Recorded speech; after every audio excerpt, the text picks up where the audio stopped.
uma hora muito importante agora, como todos os outros momentos. Antes nós vamos falar um pouquinho sobre o espaço,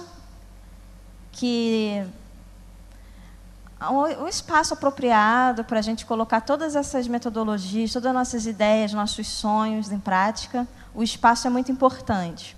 Então, a gente pode visualizar alguns espaços. Eu tenho várias fotos de berçário de igreja.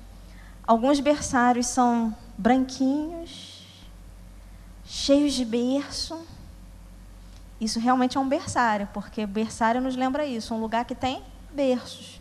E, às vezes, então, é um lugar para o bebê descansar, para o bebê dormir.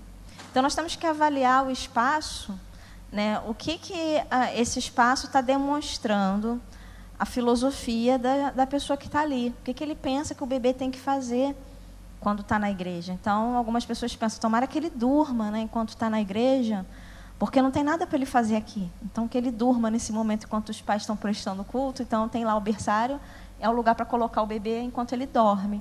E tem igrejas que já têm um espaço de desenvolvimento integral dos bebês. Então, ali na Igreja do Recreio, a gente teve um privilégio, a bênção, de estruturar alguns ministérios dentro do Ministério Infantil. Tinham 2 ministérios para cuidar dos bebês. Um ministério era o Ministério Baby, que era bebês de 0 a 11 meses.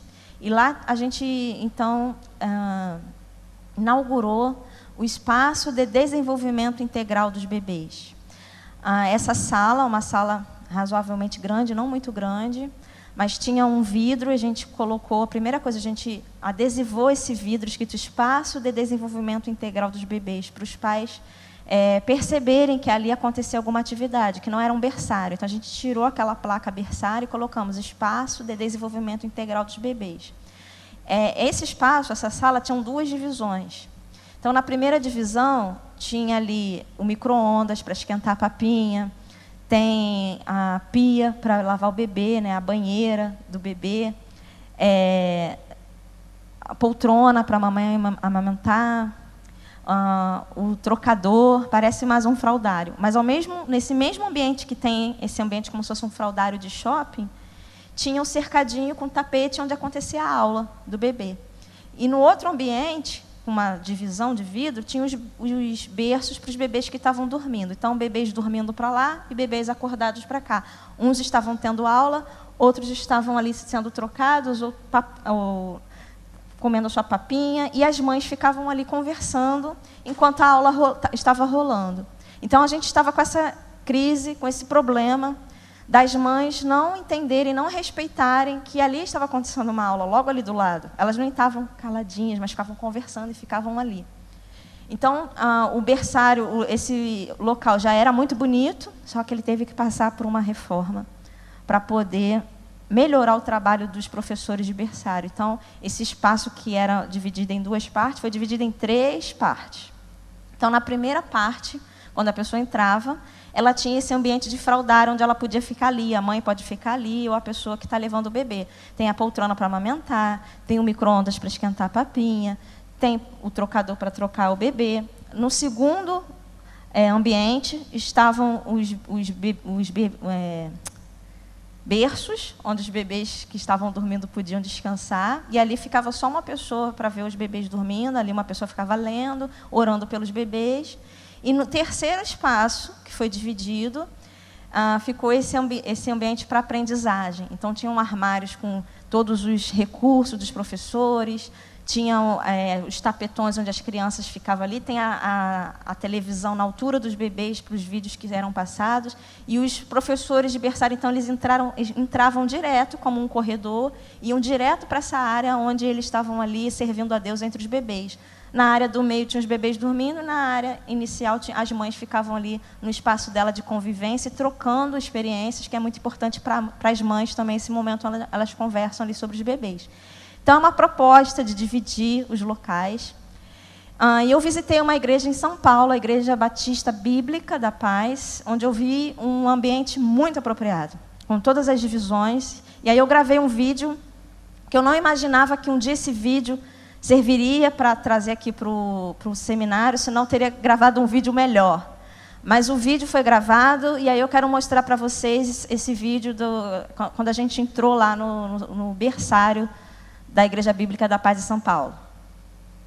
Aqui é a sala de amamentação. Gabi? Os pequeninos que mamam do perfeito louvor. Pode aumentar um pouquinho. Aqui é a recepção. Aí a recepção. Versículo Salmo 139. Tem o Salmo 139 aqui é na parede. Que as mães podem vir para dar a papinha. O lugar do bebê que a mãe pode ficar. Lavar. Aqui tem um fraldário. Pode lavar o bebê aqui. Aí as mães podem usar à vontade para lavar o bebê, para trocar. E lá dentro, que a gente não lá dentro é que os professores ficam trabalhando com os bebês. Tem uma área de atividade das crianças, não sei se não vai dar para ver. Mas muito legal aqui para dentro. Esse espaço aí é enorme lá para dentro, onde os professores trabalham com os bebês. Essa área aí as mães podem ficar. Ali tem as mães para dar papinha. Não passar aqui numa porta, não. Ou ela fica aí dando a papinha e trocando, ou ela deixa o bebê lá dentro com os professores e a recepção é aqui. E tinha um outro ambiente, não sei se vocês viram no início do vídeo, para amamentação, que já eram as poltronas e um ambiente silencioso. E ficava, eu vi que tinha um CD player e tinha uns... poderia a mãe ficar amamentando o filho ali enquanto escutava uma música. Muito legal esse espaço aí da Igreja Batista Bíblica da Paz de São Paulo. E tem um outro espaço também que a gente visitou na primeira Igreja Batista do sul da Flórida, nos Estados Unidos, que eu filmei também um vídeo informal, não imaginava que ia vir para vocês. Aqui é de 0 a 1 ano. Pode entrar de sapato, não, né? Pode, que as meninas vão entrar amanhã. Olha na revista que dá, ó. E aí é onde tem o ensino, tem os bebês confortos, para todos os bebês ficarem no bebê conforto. Aí é o berçário propriamente dito, onde tem os berços. Mas é uma outra salinha. E lá ela estava trabalhando o tema de Noé, que tem aí, falando de Deus aos bebês. A Arca de Noé, ela fez todos esses materiais, os puppets, que ela está falando para mim. Ali a mãe pode sentar e amamentar. Mas aí é legal que é dividido, tá? O berçário do espaço de desenvolvimento integral é dividido. De Noé. Aí é que os professores atuam. Só que aí está da mesma forma que estava lá o berçário da Igreja do Recreio. É um ambiente só para aprendizagem, ao mesmo tempo que as mães estão ali também esquentando a comidinha, o fraldário, o trocador, tá vendo? Então, o ideal seria dividir 3 partes. Então, fica essa proposta aí, né, pelo desenvolvimento integral dos bebês. Porque quando a gente fala desenvolvimento integral, gente, a Bíblia vai mostrar para a gente que nós somos seres complexos. Nós não somos só corpo, nós não somos só alma, nós não somos só espírito, nós somos corpo, alma e espírito. Nós somos mente, coração e mãos. Nós temos a nossa parte cognitiva, emocional, volitiva. E todas as nossas áreas existem necessidades. Existe necessidade da área física, emocional, toda a nossa área social, nós temos necessidade, mas a maior necessidade do ser humano é na área espiritual. E a gente tem que entender o bebê como um ser integral. Se a gente for ver a nossa Bíblia em 1 Tessalonicenses, capítulo 5, verso 23 e 24, que é um dos meus versículos preferidos, porque foi nesse texto bíblico que Deus confirmou o meu chamado de maneira integral, quando Deus mostrou para mim que Ele queria que eu trabalhasse totalmente desenvolvendo a área espiritual das pessoas. Ele me mostrou nesse versículo de 1 Tessalonicenses 5, 24. Mas antes do texto de 1 Tessalonicenses 5, 24, nós temos o 1 Tessalonicenses 5, 23, que é um versículo muito bonito, muito importante, que fala dessa complexidade do ser humano. 1 Tessalonicenses 5, 23, quando diz: o próprio Deus de paz vos santifique completamente, integralmente, o vosso espírito, alma e corpo sejam plenamente conservados, irrepreensíveis, para a vinda de nosso Senhor Jesus Cristo. Aí vem o versículo lindo do meu chamado. Fiel é o que vos chama, ao qual também o fará. Quando a gente vê essa palavra aqui integralmente, plenamente, a gente lembra do maior ser humano da história. A pessoa mais extraordinária que já viveu nesse mundo se chama Jesus Cristo. E quando a gente lê o livro de Lucas, que fala sobre Jesus, o livro de Lucas vai dizer que Jesus crescia em todas as áreas simultaneamente. O que vai dizer o livro de Lucas, capítulo 2, versículo 52? Crescia Jesus em estatura, em conhecimento, sabedoria diante de Deus e dos homens. Está falando aí das áreas de desenvolvimento humano.